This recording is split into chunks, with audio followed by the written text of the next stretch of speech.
Welcome to Femmegineering Women of Influence, the podcast where we highlight inspiring women who are breaking barriers, driving change, and making a difference. I'm your host, Hanna Abdel Hamid. Today's story is one of adventure, courage, and discovering our passion. I am so excited to have with me today my friend Dayna Moon. Dayna is a seasoned sales and marketing leader with deep experience across both digital and traditional media. She's currently head of growth at Adarize, where she helps drive change, strategic expansion, and innovation. With a strong track record on both the brand and agency side, she is known for turning big ideas into real business results. Dayna, welcome to the podcast and thank you so much for being here with me today. Thank you, Hannah, and thank you for that intro. It was quite amazing. I appreciate it. Well, I'm just speaking the truth. And actually, Dayna, today I want to do something a little different and start with a big moment in your life. So instead of asking you to begin with your background, I would love to kick things off with your incredible sense of adventure and resilience. You have climbed Mount Kilimanjaro and you have even reached Everest Base Camp, which are both amazing achievements. So, I want to ask you what inspired you to take on those challenges? How did you prepare? And what did this experience teach you? Yeah, moving to the West Coast broadened my horizons. Literally, a good friend that I had actually met when I worked at AOL suggested that we go climb Kilimanjaro, and I thought to myself, why not? Moving out west, hiking quickly became a cherished hobby. I think there's a lot of truth behind the idea that nature can heal you and the benefits that, just being outdoors can bring to you. And after, like I said, moving to the West Coast, that just became a huge part of my life. And quite frankly, fuels the move to Colorado, to Denver, where I am now. I can tell you climbing those mountains is such a lesson in strategy and planning. You have to plan for different scenarios and outcomes. What if a shoelace breaks? What if you get a blister? What if your gear malfunctions? There's so many things that can go wrong and that, just cannot go according to Mhm. plan. Not to mention the weather tends to have a mind of its own, but you learn to pace yourself. And that's part of, the experience of being out there, relying on your teammates as well. A camaraderie that is built and a friendship that, is everlasting. There's a level of humility, when you're looking up at something that tall and asking yourself, how in the world am I going to be able to climb this? How am I going to get to the top? Right. And I think that translates into a lot of not only life lessons, but, Yeah. daily experiences that we all have. Right. Everybody has their own story and their own things that they're dealing with. But, learning to trust in yourself, Mhm. learning, knowing that you're going to get there, literally, and you push through those thoughts and you learn to take it one step at a time, and a little bit of sheer determination helps as well. So it's yeah, like I said, it's a hobby that I've grown to love and cherish the time on the mountain. It's actually very inspiring. And I just want to go back to the fact that you have such an awesome colleague telling you, hey, let's climb Mount Kilimanjaro. I mean, with my colleagues, we don't talk about climbing mountains. We climb other mountains, by making sure that our clients are satisfied and building tech for them. But this is an awesome experience. And I have to second you when you say there is something healing about being in nature. I do a lot of walking. It's a daily thing that I have to do. I need to walk, just being with myself. And as you said, it does help you strategize. I am pretty sure climbing a mountain is not as hard as just taking a walk, by my house. But yes, I need to make sure Sometimes. is it raining? Is it super cold? Because I live in Montreal. So I can relate to that. And once again, it's such an incredible achievement. And as I told you last time, I can't believe you didn't open with this. So this is why I wanted to point it right at the beginning. So now let's go back to the beginning. You mentioned that you have moved to the West Coast and that you were originally from the Eastern Coast. So can you tell us more about your upbringing, how being brought up where you were have changed you or have made you who you are today? Yeah, I grew up in Savannah, Georgia, and 20 years ago, I don't think anyone had heard of that city, especially in our industry, outside of Joey Trotz. I'll never forget that I did the day that I met Joey, because I just could not believe that someone else from Savannah, much less that had heard of it. Fast forward to, years later, it's, becoming a city on the map. And, I think with COVID, a lot of people have moved there and just kind of discovered the beauty of it. My parents will tell you that I was the kid that asked why. And if I was told no, I would find some kind of not necessarily loophole, but I would find a way around to turn that into a yes. So, to bring that back to that's kind of gets you back great training for strategy work and a little bit of problem solving here and there. Growing up in the South is, it teaches you different things. It's the seeing it evolve, over the past 20 years. I'm super proud of where it's become, especially, Savannah with the introduction of Mhm, SCAD, which is the Savannah College of Art and Design. They have done, a ton of things to just like I said, kind of take the city, which I would have called a town, back then, to a new level. You learn that being different is not being different has its advantages. Yeah, but growing up in the South, it teaches you how to navigate both tradition and change. Right, mhm, there are traditions that will remain on, but quite frankly, there are a lot of things that need to change, and I think a lot of those have. And that can apply to leadership and different aspects of how we just run our daily lives and how we look at leadership and how we run our businesses and just our teams and our projects. And early on, I waited tables as well and in various restaurants down in Savannah.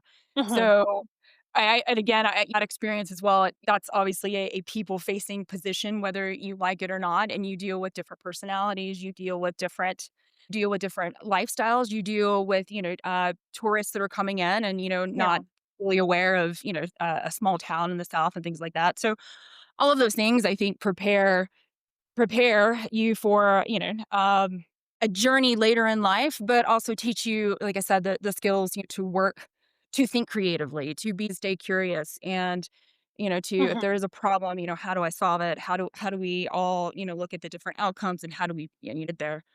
Um I'll also say if anyone follows the Savannah Bananas, and I would encourage anybody to look that up, the what Jesse has built is a prime example of that mhm. curiosity and creativity. So yeah, it's nice. It's nice for Savannah to be known for some positive things and for that creativity and that growth. That is awesome. And I'm not aware of the Savannah banana. I will definitely follow that and look it up. And I want to go back on something that you said. Savannah has changed and it did change, but it has a culture. And I think this could also relate to us. We grow up with a set of values, a set of ethics that have been given to us by our parents, our, early on childhood teachers, and so on. And although sometimes it's good to change, we always keep some of the values that resonated the most with us. Yes. And I believe Yes. this is what helps us become Yes. better people, better leaders. And so I just wanted to go back because when you said that, it really resonated with me. And from a past conversation, Dana, you've mentioned that you have joined a creative program during school and it influenced your moves in tech. So, what was it like? The was fortunate enough to graduate from the University of Georgia. Go Dogs! And one of the schools they had as a Grady School of Journalism. One of the concentrations within that program was actually advertising. And that program allowed us to actually take a creative campaign and start it from working in teams, start it from, inception to execution and to really like see it come alive. It Hmm. was a hands-on prep for what I would later experience, right? Funny enough, we actually had to come up with an advertising campaign for the state of Florida, which Okay. Georgia, Florida, there's, Yeah. there's tons of history there. Um, Yes. but throughout the semester, being able to again work with different teams and experience that, and towards the end, we actually were taken to New York to present in front of various agencies. And if you Mhm. can imagine, 20 something, 22, 23 years ago, that was a huge deal. And for me, I fell in love with New York and knew that I wanted that to be my path at some point. Mhm. It started to kind of make moves to get there because it was just so different from where I grew up, as we just talked about and kind of touched on. I can understand how impressive it is for someone like early 20s going from Savannah to New York to where you have moved after. So I want to talk about, if I can put it this way, the culture shock of you moving to New York. I've never been to Georgia at all or Savannah, but I've been to New York. And I mean, I'm from Montreal, and Montreal is pretty fast city, but every time I go to New York, I feel overwhelmed. And I can just imagine how it was for you. So can you just discuss a bit how it felt? How did you manage to live in such a fast-paced city coming from Savannah? Hannah, quite frankly, culture shock in the best way. In a lot of cases, the exact opposite of Savannah, right? As many will tell you, New York is very fast paced. In some cases, unapologetic, but also full of opportunity. So again, there's some synergies and also some differences. I remember I used to tell people I love New Yorkers. I love their honesty. I love that they will tell you exactly how it is. I think for a while there was just this, thought or feeling that they were rude or, I was like, Mhm, actually, I had the opposite experience. So I think it's just a matter of, again, kind of finding your groove and finding not necessarily your people, but your, city for that time in your life. And I wouldn't trade it for the world, right? I started working for AOL. I met so many people, and kind of found, a group that, as we mentioned earlier, my friend, that got me into hiking. mhm, We still talk today. So don't regret it at all. It is definitely fast paced. I remember every time that I would fly in from somewhere else, and you just kind of see the city, and you see these huge buildings. And it's kind of like that. I don't know. I think it might be a Kelly Clarkson song, but you get this feeling of, oh, I've got opportunity. I can win. There's so much ahead of me. And seeing the, fast pace of the city and seeing the opportunity there, it really helps you kind of decide, what you want to do, what you want to accomplish. And you take it and, you carve your own path while you're mhm. from there. And I believe New York was a big change for you, not only when it comes to lifestyle, but also to your career. Can you tell us how your career pivoted and how New York, if I could put it this way, has helped you to be where you are today? I'm a big believer that if the universe tells you things, then you should start to listen. Mhm, I learned so much there. You learn how to advocate for yourself. You learn how to, if necessary, make decisions faster, but also make them in a thoughtful manner, which is helpful in different startup and media environments where there is not, maybe the large teams behind you. Seeing the opportunity and opening up other doors for myself really helped in that regard. Like I said, you build relationships there and you build a mhm, network that, and like I said, I have to this day. And that is really, the relationship. Yes, we are in a technical environment. Yes, AI is, well, that's that's a different story for a different time. yeah. But there's so many ways you could go with that. But at the end of the day, it's still a relationship driven business. Yeah, the being in New York, and I think teaching yourself to say yes to opportunities that are outside of your comfort zone Mhm, really helped carve that path for me, or at least lay a bit of the foundation. Within AOL, I moved over to ad tech, the ad server. And if anybody listening remembers that, I'm dating myself, right? But that's, and obviously AOL was, a huge global brand at the time. Ad tech was also, a global brand. So opening up those doors and pushing for those changes was so beneficial to me. I got to operate in Australia, I got to operate, in EMEA and overseas, and really, mhm, in Latin America as well, and understand both those markets, what resonates there, but also, as we talked about last time, the cultural differences, right? I think a lot of that has progressed over the years, but, again, 20 years ago, it was frowned upon if a woman went down there by herself for business. Yeah. So there's little nuggets like that that just kinda remember, and not that it shapes you, but, it obviously leaves an impact and, um, prep you for other things down the road. And I wanted to go back for like a little bit when you mentioned that 20 years ago, like you mentioned ad servers and how it's different. So, can you shed light on how advertising as a business or ad tech as a business have changed through time? And what have you learned from it? And if somehow you can tell me where do you think it will be going in the years to come? I think that while things have obviously changed, right, there are some things that still stay the same. Again, I'm gonna date myself, but we were when I started in this business in digital, I started in paid search. At that time, we were using the Overture suggestion tool, right? It was before it even became Yahoo. We're testing CPA campaigns, and, when that was first, in the market as an acronym, we saw, the rise of ad networks. So Hmm. a lot of these concepts, that of course have progressed into SSPs and DSPs and exchanges and all of the above. Yet I fundamentally believe that the core basics are still the same. There's still an ROI that needs to be met. There's levers of different campaigns that you can push and pull to get those business outcomes that you're looking for. And I think those basics have stayed the same.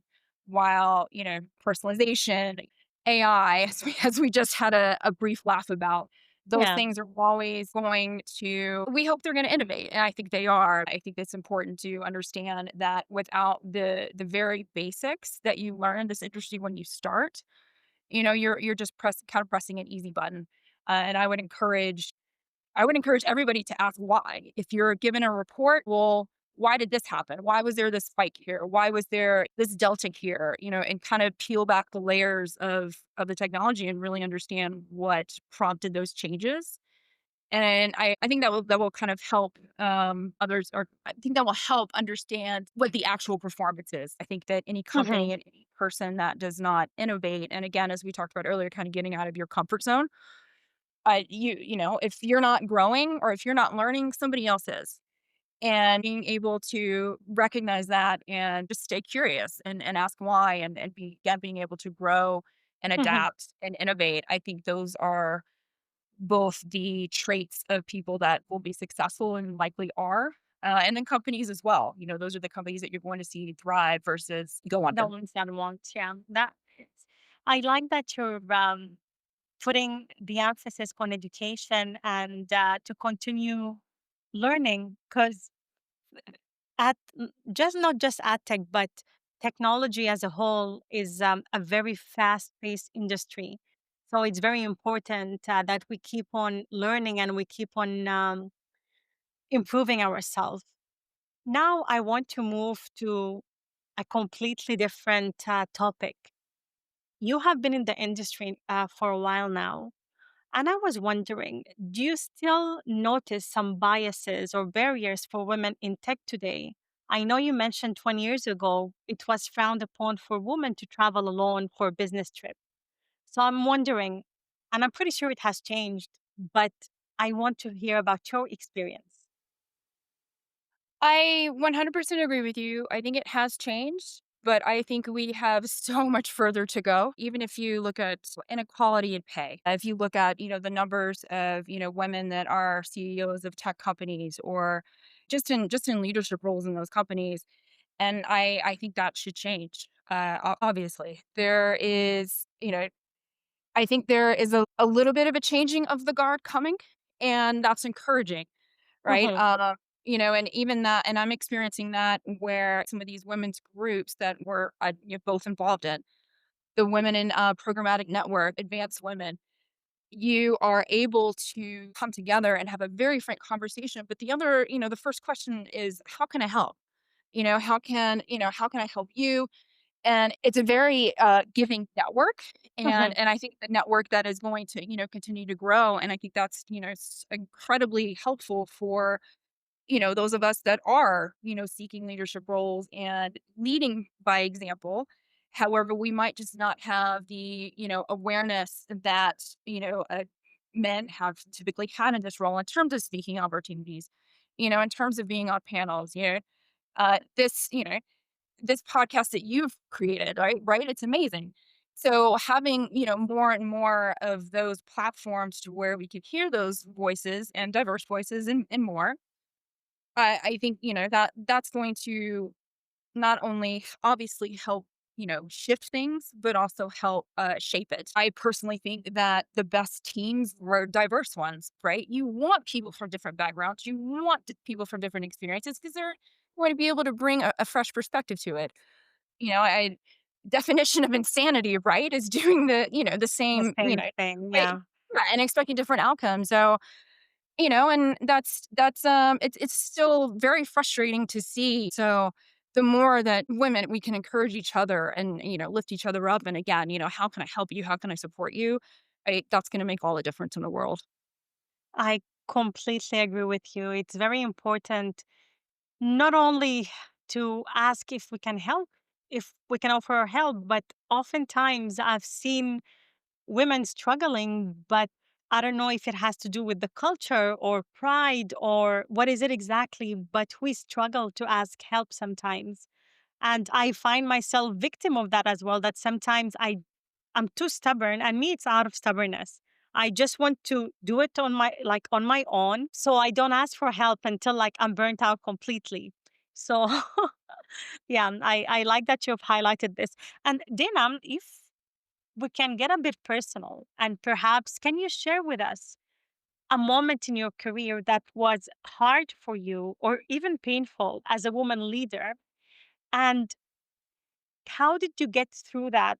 And looking back at that given situation, what have you what would you do differently with the knowledge and the maturity that you have gained today? Okay, I'm going to tell the story, and you guys tell me if it's too much. like, but, Okay.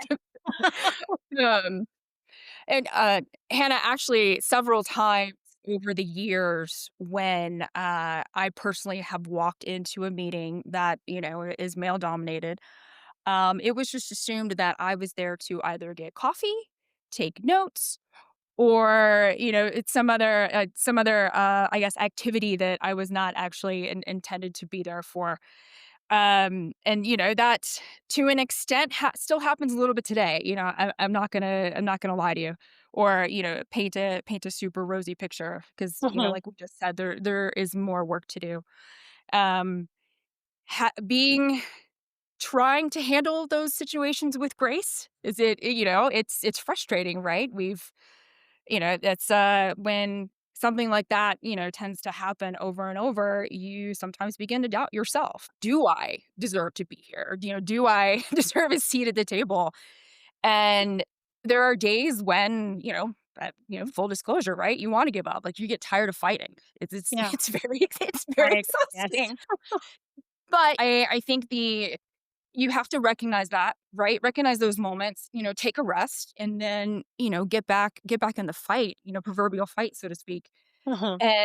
And again, I think that's going to, help change some of I think the biases that we do have. And like we said, it's gotten better, but there's still so much more, for us to do to just, think outside, not even outside the box, right? But just again, create those diverse teams and create opportunities where, if people aren't type A personalities and as outgoing as you and I are, right? Create those environments where they feel comfortable expressing their ideas. And that might be the one idea that sparks a That could change revolution. everything. Yeah, yeah, Mhm. yeah. Yeah, I totally agree with you. And I like the fact that you brought up the story about most of the time you've been mistaken for someone who's here to bring coffee or take notes. And one thing that I noticed, because it happened to me a lot, I've always worked in male-dominated industries even before being in tech. And one thing I started doing is when I'm the only woman in the room, and usually, you have to take notes or send a follow-up email. I would automatically look to the person either to my left or right. I say, "Hey, can you take charge of sending like the summary after the meeting?" And, I see looks like, "Is she crazy? Like, why is she asking me to send the email?" It's just I understand it's Crazy is genius. frustrating. Yeah. It just gets frustrating that you're always the one asked to take notes and just between me and you, I'm horrible at taking notes, so I don't want to make anyone suffer by Yeah. making me take the notes. Yeah. I hear they're terrible chicken scratch, and I have to go back later and go, "Wait, what was I trying to Yeah, say like, here?" I need to decipher that. Yes. No, I Yes, I it's love very that you brought this example because 'cause I'm pretty sure many, many people are still doing it and are still going through it, and I think it takes, boldness, to be the one or like, either say, "No, I'd rather somebody else send the note," or just designate the task to somebody else, like, since the get-go.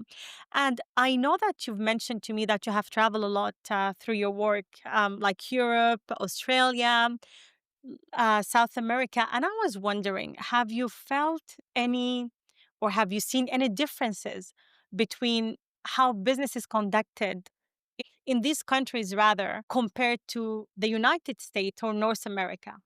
And was it any better or worse for women? it honestly, in some cases better, and in some cases, worse. And again, some of these experiences are outdated, right? They're a decade or so old, and then some are more newer, as we're over in Europe a ton. I think that where there is curiosity, where there's tenacity, and where there is confidence, Hmm. that's where the most change is going to occur. Um, and I won't call out a specific country because then I'll be canceled, but Yes, please there don't. I know, right? There's and there is varying degrees of it, right? Some are doing it better and some, are just not progressing as, as quickly as, like you and I would want to see. But again, not even to combat, those feelings and those, prejudices while you're there, but again, to, handle it with grace and just pushing forward and remember that, you're there for a reason and you bring Mhm. integrity is always key, right? And you are bringing the ideas to the table. I think that, again, is going to keep us moving forward. I noticed 6 months ago, you have joined the Women Programmatic Network. And I was wondering, can you share with us what is it about? What change are you planning or do you wish to make in the lives of women who join this network or in general? Uh, a lot of the things that we touched on earlier, right? Like giving women more platforms to Mhm. speak, to be a part of. I mean, my God, Hannah, how many panels have you seen are just all men? Right. Like, and Yeah. I know and the same with, boards and things and teams and things like that, leadership teams. And again, obviously part one of that is, calling attention to it and making people aware. But then the other, steps of that are taking action on it and actually creating change. And, again, the Women Programmatic Network and Advanced Women, I think they're doing an amazing job, making those changes step by step. And we just have to, continue on. Again, as we've talked about, having more diverse groups. I can tell you or I can share with you from past experiences being on the other side and actually reaching out to, have women join and come speak. A lot of times, not a lot of times, but, here and there, when you reach out to a company and you ask, I would prefer to have, different diverse representation. Um, a lot of times we revert back to our old ways. So, again, I think being, staying that course and saying, okay, well, if we can't have you now with the diverse representation, then maybe we look at something later on. So again, and that goes for all of us that are, planning events or, running them or anything of that nature, and to take that a step further. So those these organizations, like I said, have really shined a light on, we all know this is occurring, but again, shining the light, Yeah. putting it main stage and, I wouldn't necessarily say forcing people to change, but, again, like, we Encouraging people to change, let's put it this yes. way. Yeah, no, encouraging it. Thank you. It's, instead I'll get myself in trouble. Um, and encouraging that change is just going to encourage more change, right? And, seeing the progress that we've all, made already is encouraging and, we just Mhm. have to keep moving forward as keep going up the mountain as we joked about earlier. Yeah, I love that. Keep going up the mountain. And how can people join? Is it because I know that you're in Colorado and I know there's a chapter in Colorado, but like, is this group or this organization rather open to people all across the states, across Canada? Like, or is it just this chapter Absolutely. right now, or how does it work? Absolutely. The Women Programmatic Network and even Advanced Women, they're both global. And Okay. we're yes, and they're encouraging. There are different leadership chapters. There's a leadership team for the national chapter.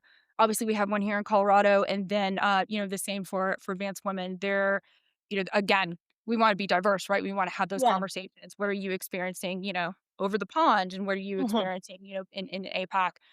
So yes, they're global. They're open. They each have their own, designated websites. I would encourage anyone who, again, just wants to, is curious Okay. to look at these organizations, and it's free to join. There's no hidden clause in there that's going to ask you for your firstborn. And like I said, they've been. I have I have yet to see. Sorry, let me rephrase that. These organizations, like I said, have been paramount, I think, in creating this change and, Okay. and pushing it forward. And I would encourage, yeah, anyone who, is in a position to support them to do so because it really does make a difference. Thank you so much for sharing. It was important for me to ask you about it because I'm pretty sure some of the listeners would love to join such an organization and learn about it. Dana, to close this episode, I wanted you to give us some of your wisdom. So, my question for you is for women working in male dominated fields or are entertaining the thought of joining a male dominated field, like, let's say, the tech field, what is one piece of advice that you wish more people heard? I, I'll say a bit of advice that I wish I had given myself, if that's Mhm. okay. Of course. Stop waiting for permission. No one is going to hand anything to you. I think the faster you realize that, the faster you can start building, the career and the path that you want. It's incredibly difficult sometimes to be, your authentic self and to show up as yourself. But if you do not, it's only going to make things more difficult. And I again, I wish I could have told myself that 20 years ago, right? And a lot of that comes with experiencing both negative and positive. And Yeah. then you find the middle and you can see, where things go. You stop trying to fit into, somebody else's idea of you. And again, like be very true to yourself. And I think when you start and it's trust me, it's a lot easier said than done, right? Then done. You know, you I can only imagine. It is, and you hear similar advice from others, and you just go, "Oh, yeah, they can say that now because they, have done X, Y, and Z." But it really is true, and I would encourage anyone out there and anyone listening to you know uh, the best. You can only do your best, and at the end of the day, if you can still look yourself in the mirror, then I think you're doing pretty well. I Um, love it. I love it. Thank you so much, Dana. I love the advice that you just gave. My mom actually says something very similar. I'm very close to my parents. I always, share their wisdom with everyone who is willing to listen. My mom always says, if you can look at yourself in the mirror every night and have a peaceful sleep, then you know you're right and you've done well. So, yes, I'll tell yeah. my mom that you share something similar. She will love it. She told me, you see, Hannah, I told you I was right. It's true, and, it's, sometimes you have to just be brave enough to take the first step, and Yeah. that, again, these are simple words and easier said than done, but they do resonate, and they do work, and they do help. Well, Dayna, thank you so much for being here today, for sharing your incredible experience, whether it's climbing Mount Kilimanjaro or moving to a big city like New York, or leaving your impact everywhere around you, whether it's at work or at the organization you're part of right now. It was truly a pleasure, and I'm pretty sure everyone enjoyed this episode and learning from you. Hanna, thank you so much. Let's do it again anytime. Awesome, we'll do that. So, dear listeners, this have been Femmegineering Women of Influence. If Dayna's story moved you, share this episode with someone who needs a reminder to keep on going and never giving up. And until next time, keep building, keep questioning, and keep growing. Thank you very much.